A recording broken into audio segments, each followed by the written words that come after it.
What's up, everyone? Welcome to episode number 382 of the Action Movie Guys podcast. I'm your host, Nate, and my co-host is Alex Figueroa. And on this episode, we are starting a new month. It's the beginning of August. We are going to be doing movies that have one-word titles. And kicking this one off is going to be a little movie from 2018 called Upgrade. Now, Alex, had you seen this movie before? Did you see it in the theater? Did you see it at home? What's your experience with this movie prior to this review? So I didn't see this in the theater. I remember watching the trailer and I was like, oh, this is right up my alley. So I was like, okay, let me check it out. But I didn't go to the theater. I brought it on Best Buy on Blu-ray. Okay. And that's how I first watched it. So, and you haven't, and that was like in probably 2019 or something like that. Yeah, I never seen it in a after while. that. Okay. Yeah.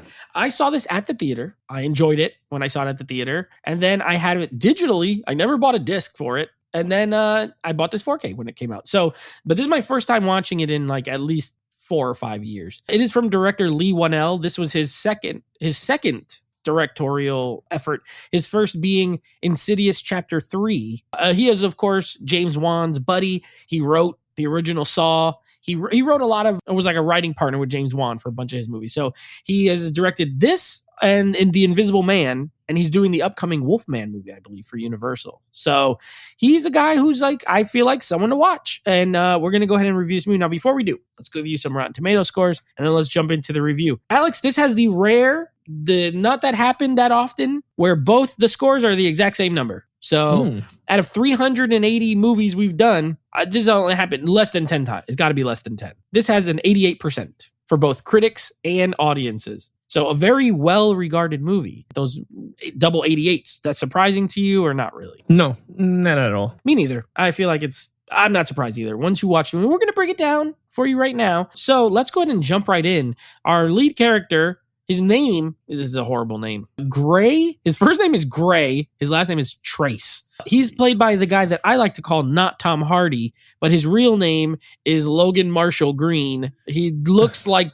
he's like a Tom Hardy lookalike, but he's not as good of an actor. But he's an okay actor, but he's not Tom Hardy. What did you think of Gray Trace? He was good. I like the character, right? He's a stay-at-home mechanics guy, right? He does mechanical work on cars, old school cars, because they're in the future. So everything is all auto driving cars like Teslas and stuff all over the place. So this one, it's very cyberpunky, very cyberpunk in terms of like to me, that's how where's Tony? He's going to come in here. He's going to pop up. He hears cyberpunk. He's just going to pop up out of nowhere.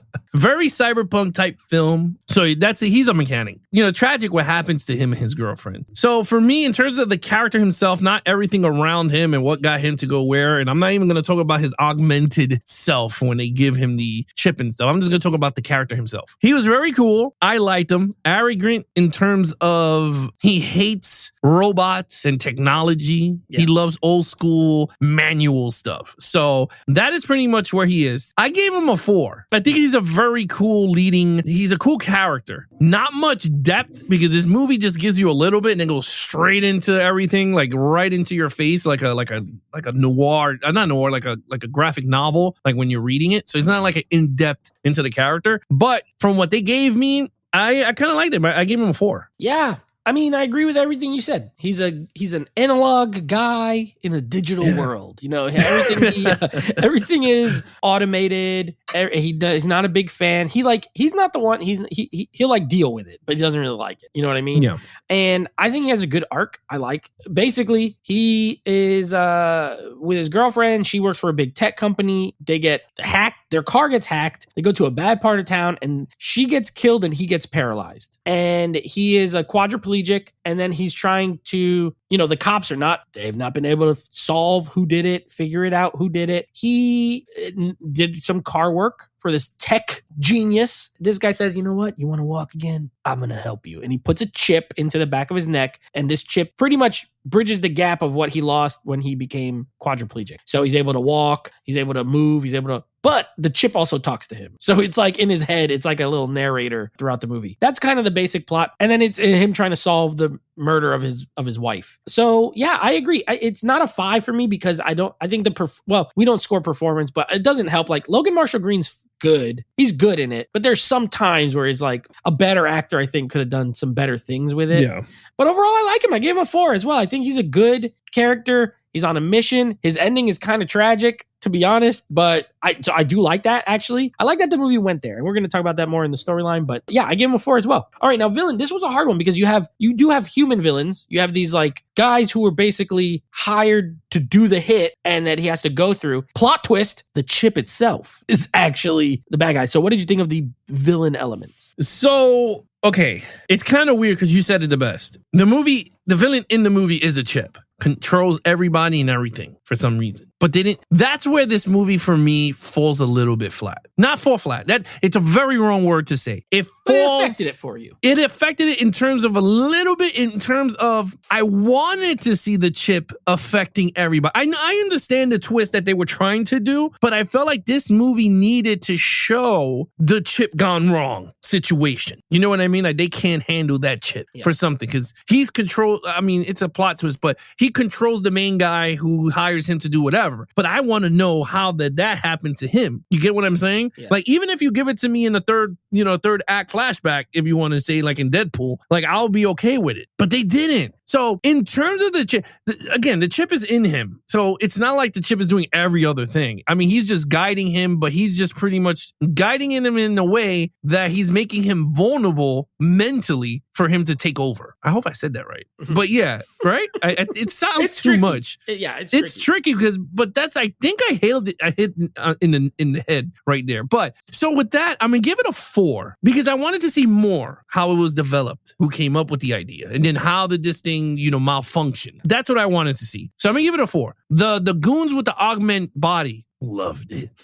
I loved it. You know what it is? I'm a sucker for like games like Deus Ex. I don't know if you ever played that type of game. Very cyberpunky too, augment your body and then you get to upgrade and do some cool stuff. Like I love that stuff. I love cyberpunk. I think it's a great game. So when they do movies like this are so rare in Hollywood that even watching this movie, I'm like, they need to bring this back. With our technology, this could be a very good franchise. Not upgrade, but some type of movie that's like Deus Ex. Deus Ex would be if someone could helm Deus Ex, would be a perfect franchise for Hollywood. You could get a good-looking, actor, whoever the hell it is at the time, because he has long hair. You could do whatever. Augment. You could get my man Gary Oldman to play the doctor. Ooh. You could do so much with it. But anyway, sidetrack. Anyway, I will say I give it a 4. I think the STEM, I think it was called STEM, the chip. Correct. I thought he was good. He was a very good villain. So I give it a 4. Yeah, this falls in the line of like the history of like technology villains. So like HAL 9000 from 2001, or that thing in Moon that like talks to Sam Rockwell. I forget its name. It's like a computer, basically. It's like Skynet, but it talks, right? Like it communicates with him. I do think it leads to some funny scenes because like he's at the bar talking to it, but it looks like he's just talking to himself, because he can only hear it in his head. And I agree. I gave it a 4. It's not a 5 because at the end of the day, it's a chip. If he was able to manifest himself some other way, like in a person, like let's say it was not in him, it was in someone else, and then that was like some kind of thing, maybe. But I agree. I like the guys with the guns in their hand. That's sick. It looked gross, first of all, like having that little thing in the wrist where you load the bullets, but they have guns in their hand. So that was kind of cool. But yeah, I think it's still a 4 for me because within this storyline, the bad guy wins, which is interesting. Is not something you see that often because he kills the cop, he kills the maker guy. Now he's the only one, and he pretty much put our lead character in like deep in his brain. Like he like lobotomized him essentially. And he now has a human body, can walk around, do whatever he wants. So he wins. So almost a bonus point for that. But I'm at a 4 as well. I do think it was interesting. He gets him to go to the hacker to remove all the safety guards on him. He makes it like it's the other guy, but actually he just wants to be free. So he's evil, this chip. He does help him solve the murder, but it turns out he did it anyway. So it's like, joke's on you. Okay, so we're on agreement there. Again, double 4s. All right, action scenes. Hey, okay, so it's very hard. This type of movie is very hard to go 5 or 4. Yeah. Because it's more of a story. It's a more of a noir-driven style cyberpunk thriller type movie, right? It's like all these elements of good storytelling that I enjoy in storytelling in one. with minimum, not too much minimum, but it's minimum action. But so I hate going 5s for minimum action. But in this case, I'm gonna go with the 5. Ooh. And this is why I'm gonna go with the 5. Because when my man says take over and the robot does his thing, I love the camera work. How they rotates. And then he looks like a robot fighting. So it didn't look like a martial arts fighting type movie. Like it was a robot. Like you could see him moving like a robot and he's anticipating all these moves. And I was like, this is really good. Like the first fight, I was like, yo, he bounces up. And I was like, this is cool. Then the car chase scene, which I will say this about car chasing. I'm not going to say I'm an expert in car chase scenes, maybe a aficionado of car chase scenes. This is one of the most lackluster car chase scenes. Like basic to basic at car action. Yeah. Just swerving to the side. Cameras there, swerving to the side. And I'm like, this is not good chase, bro. Like you got a muscle car compared to her, like another analog car. You got to utilize it. They didn't utilize it much. And I wanted to see him take over to see what the robot does with an old car. Like how does he navigate? But he couldn't. So I was like, oh, that was kind of lag. So for me, I didn't drop it too much points in that department. But in the terms of the fight, when he fought the Augment guy, dope. I was like, this fight scene is really good. The bathroom scene was really good. The only thing that hindered also in that bathroom scene was that we didn't get to see him cut the guy's face. Like, you just like hear it. Like, yeah. Enough. That dude's all jacked up. Yeah, he's all jacked up. He was like, now he'll talk. And I was like, okay, whatever. But honestly, to me, I give it a 5 for this story. I'm not going to call it for quantity or nothing. I'm thinking it's a 5 for this type of story. So I think it worked for me. So I give it a 5. Fair enough. All right. Well, you'll make me the bad guy then because I give it a 4. I gave it the 4. I went with the 4. Now, everything you said, I agree. And you know what? Honestly, I struggled too. I wrote down 5 initially, and I was like, I don't feel all the way comfortable with it. Like it's just not a lot, but it is really good. What's there is really the camera work. Leigh Whannell, I listen, for his first action movie, I think he got another one in him that's going to be like really awesome because this is like a low budget movie. This is not even we're not talking about $100 million budget movie. It looks great. Like all the effects look great. The drones flying, like it looks fantastic. But the camera work, this is one of those cases where the camera's moving, but it's moving in a cool, interesting way, right? We're not talking like Bourne Identity where it's shaking and you can't see. It's more like there's parts where it moves with the character. It's like woof, woof, woof. It's moving around. There's a couple of really interesting scenes. There's one where he like follows him from behind, and the way the camera looks is like super cool. And you're right, this is martial arts. However, one of the fighters looks robotic. So imagine, if you've never seen this movie, the way I would describe it is, imagine if a human person was fighting like one of those like Disney animatronics and the animatronic knew how to fight. Like the way it moves, boom, boom. It's very like stop, stop, stop. It's not as fluid, but it also makes sense because it's a chip controlling a human body. So it works. And also I do love this. These are the scenes where I like the actor, his reaction. He's like hitting him in the head with the plate. He's like, no, stop. Don't do it. like he can't control his own arms. And he's like, don't get up. Please don't get up. Don't do it. And the guy gets up and then he freaking kills him. So like, I liked it. It's bloody, which is also a plus with like some gore here, gunshots. The guys with the guns at the end there, they murdered like some random people and it was like pretty bloody. I liked it. So I gave it a 4 though. If it had a little like give me one more, like you're right. The car chase, make that like a set piece. Give me then I would have gave it a 5, but it's not, you're right. It's not, it's like, it's just cars driving, not that exciting. Yeah. I mean, and also, I don't know if you even mentioned the reason why I gave this a 5. I love when the guy could see through the walls and he shot through the elevator to kill the 2 people. And he said he coughed and all those freaking the little nano things. Yeah, went into the guy's nose. And I said, okay, this is a 5. I was just like, he sneezed. Yeah, I was like, he said, achoo. And it just into his nostril. That was weird. That was kind of gross. He just sneezed into this dude's nose and he died. Yeah, it was cool though. It was a cool idea. I liked it. I agree with you. All right, here we go. Meat and potatoes. Storyline. What'd you think? I gave it a 4. There was a great storyline. I don't think it's perfect, but I love the plot twist. I thought it worked very well. Felt like a video game, to be really honest with you. This could have turned into a video game. I love how everything unfolded. I thought it worked very well. How the rich guy paid these random dudes to kill his wife and turn him in paralyzed. So I thought that was messed up. I mean, at the end of the day, it was a good story. It was fun. I'm a be honest with you, I would like to see an Upgrade 2 and see it from the point of another character trying to take down him with the chip. Ooh, like he's now the ultimate bad guy because he has a body. Yeah, and then you have this other guy that like he has to augment himself to beat this guy. That'll be sick. I'm in. I'll watch that. I It could be called Upgraded. Upgraded. There you go. See that? You go for Upgrade and then part 2 is Upgraded. Yes. I agree. I have the same score. I have a 4. I think this is not a flawless, perfect, but it's really good. It's really, really good. It's close. Honestly, it's close. You know what I always told people? And we're going to be doing these movies soon, the RoboCop movies. But I was like, this would have been the way that they could have made a modern RoboCop. Imagine if the chip is what they put in Alex Murphy instead of a bionic leg and like it's the chip, right? Maybe an arm. Maybe he loses an arm. And then he's trying to solve, but he still moves because the guy turns and moves. He looks like freaking RoboCop anyway, just without the goofy suit. So I feel like this would have made for a cool updated version of a RoboCop movie. Instead of him being a normal guy, he's a police officer. And now he's trying to solve whatever. I felt that way after I walked out. I was like, damn, that's what they should have done. But we'll talk about that when we cover that movie. Anyway, I think the storyline's really good. I love a good murder mystery. I love a good sci-fi. I love some cyberpunk elements. I like some shady characters. I like guys trying to get information. He's trying to,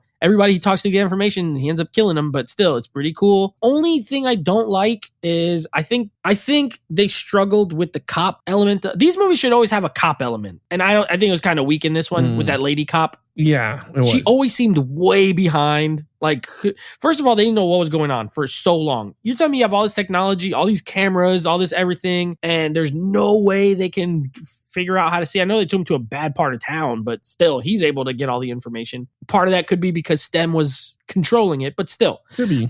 Nothing. They're horrible. They're freaking 3 months. The dude's crippled now. You have nothing. Then he starts finding stuff, and all of a sudden the cops are like, we're right on his tail. Like, we know what's going on. Like, I don't know. A little not as good. Could have been better. That could have been a cool thing. So other than that, though, I give it a 4 as well. I'm right there with you. All right, overall. Overall, a 4. I think it's a great action movie, whether you want to see it in the eyes of an action person or if you're into drama, sci-fi action or sci-fi thriller, this is there for you. I enjoyed it for what it was. It's a great story. And like I said, I wish it was a sequel. I mean, you don't need a sequel. It's a perfect ending to it. I mean, there's nothing else you could tell, but you could do more to the story if they're after that chip and that guy. So it could work. But yeah, no, nothing else to add. I think it's a great movie. Yeah, I agree. This movie, one thing you said there that it makes a lot of sense too. Like, this movie works for multiple audiences. I know my cousin really likes this movie a lot, just for the plot, really. And this movie works if you're an action fan, you'll get enough. I think there's enough to whet your appetite there. While it's not like a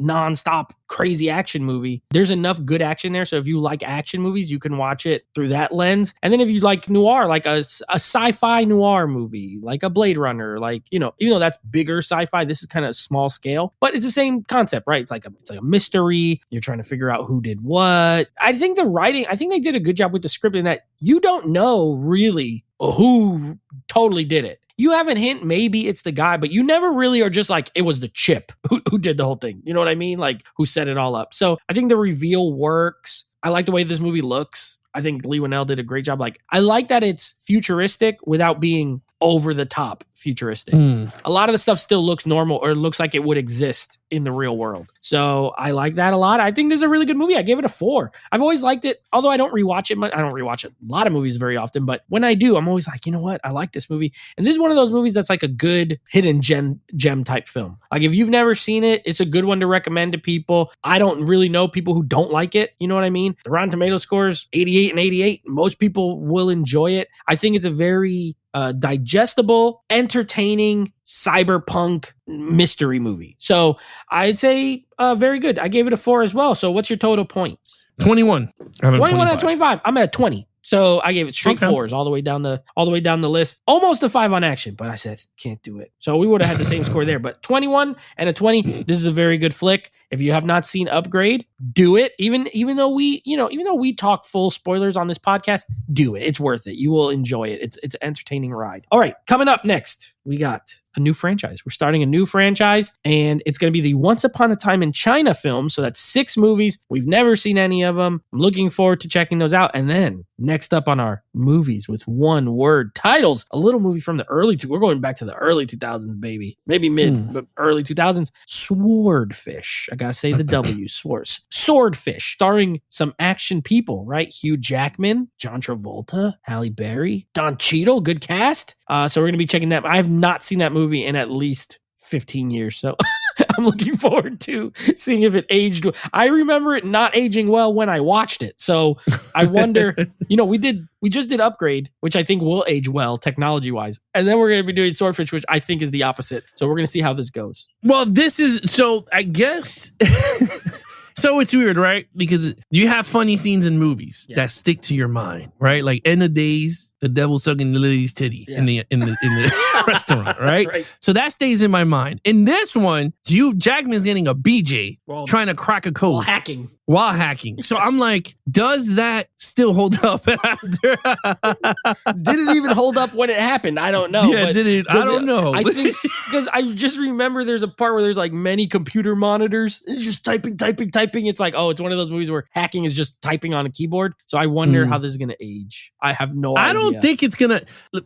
prediction. Okay. I don't think I haven't seen it in forever. I haven't seen it either. I predict when it comes to the technology part of this movie, like the hacking stuff, I think that shit's going to be so outdated. I have a feeling you're right. I don't think it's going to have... Will I like it? Maybe, but will it have aged well? I don't think so. I'm going to predict this right now. Ladies, listen to me. Ladies and gentlemen, yeah. Nate, this is going to be Assassins Part 2. Nate is going to be yelling most of the episode because he hated Assassins because of the technology. And I have a feeling this is... The emails and AOL. What the heck is going on? I have a feeling this is going to be the Assassins 2 podcast episode. He's going to go nuts on this thing. Dang. That's the Wachowski brothers, right? The Wachowski brothers? They did this one? No, this was directed by Dominic Sena, who directed Why did I think it was The Matrix? No, I don't know if they were producers or anything, or maybe it's just because there's hackers, so it seems like it came from The Matrix. Because there was hackers and The Matrix came out. Yeah. Hold on, let me see. Sword. I know this was directed by Dominic Sena, who he's done like 4 movies. He did Whiteout, he did California, the one with a K, and then he did this, and I don't know what else. Oh, he did Gone in 60 Seconds, the remake. Oh no, yeah, they have nothing to do with it. So why the hell did I think of? Because of the hackers, dude. It's because of the screens with green numbers on it, the code. That's why. I think so. They must have ripped it off the Matrix. Okay, yeah. All right. And cool. John Travolta's a bad guy. I remember that. So we'll see how this goes. Oh, I always remember he's a really good bad guy when he's good. And a soul patch. And a goatee. No, just a soul patch. All right, guys, you guys want to follow us in our social media accounts, please follow Nate over on Instagram at Nateflix Reviews. Check out the podcast with him and his friends called Nateflix Movie Reviews. Anything AMG Podcast, head over to our YouTube channel to listen to all the podcast episodes there. Subscribe to the channel and, of course, comment, and we'll leave some comments back. Other than that, you guys can take us on the go with the TuneIn Radio, iHeartRadio, Apple Podcasts, Spotify, anywhere you listen to your podcast on. Other than that, he is your host, Nate from Nateflix Reviews. I'm his co-host, Alex Figueroa. Be awesome to each other and geek out.